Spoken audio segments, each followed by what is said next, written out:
विधानसभा का सत्र शुरू हो चुका है और इस बीच में दिल्ली में संसद की कार्यवाही चल रही है।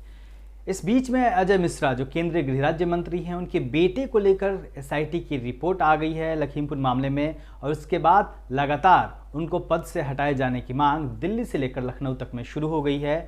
इसी बीच एक पत्रकार को गाली देने का मामला भी तूल पकड़ता जा रहा है। इस पूरे मामले में बहुजन समाज पार्टी के राष्ट्रीय महासचिव सतीश चंद्र मिश्रा ने भी अपना बयान दिया है और बसपा इस पक्ष में, इस बारे में क्या राय रखती है, बसपा का क्या पक्ष है, उसके बारे में बताया है। अब देखिए कि सतीश चंद्र मिश्रा क्या कह रहे हैं।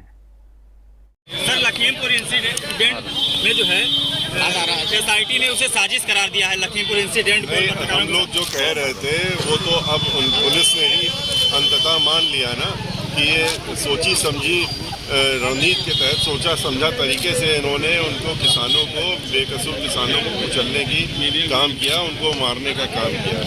और इसी को लेकर के आपने देखा कि आज पूरे प्रदेश में, पूरे देश में सब लोग आंदोलित हैं और ख़ास तौर से पार्लियामेंट के अंदर भी, चाहे लोकसभा हो चाहे राज्यसभा हो, कि इसमें अब तुरंत सरकार को एक्शन लेना चाहिए और जिन्होंने इस साजिश को रचा है उनके खिलाफ एक्शन हो करके और उनकी बर्खास्तगी की। कल पत्रकारों ने सवाल पूछा टेनिस से, कल उन्होंने तो अब ये जब आदमी अभी तक वो कह रहे थे कि नहीं बेकसूर हैं, कोई ऐसी साजिश नहीं है, ये नहीं है। अब जब पत्रकार शुरू से ये कह रहे थे, उन्होंने खुलासा किया था, पूरे देश के पत्रकार जो वहाँ मौजूद थे, कि ये साजिशन हुआ है और ये सोची समझी तरीके से हुआ है। अब चूंकि वही चीज़ सामने आ गई, उनकी झूठ खुल गई, पत्रकार जब उनसे सवाल कर रहे हैं तो उनको उलझन हो रही है और उनके साथ बदसलूकी कर रहे हैं, इसकी हम लोग भर्त्सना करते हैं। सर, एक सवाल, ये भाजपा और सपा लगातार छोटे छोटे दलों से गठबंधन कर रहे हैं, जबकि बीएसपी एकला चलो की राह पर। ऐसे में बीएसपी कैसे निपटेगी?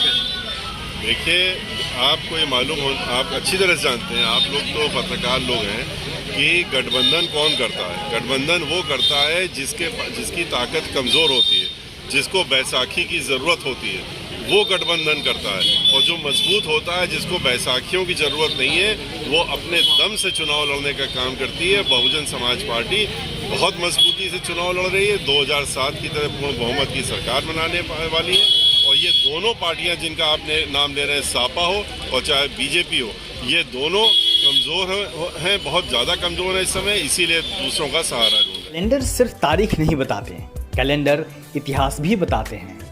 बहुजन समाज के स्वर्णिम इतिहास को समेटे हर साल की तरह दलित दस्तक 2022 में फिर से लेकर आया है बहुजन कैलेंडर। आज ही बुक करिए आप अपना बहुजन कैलेंडर।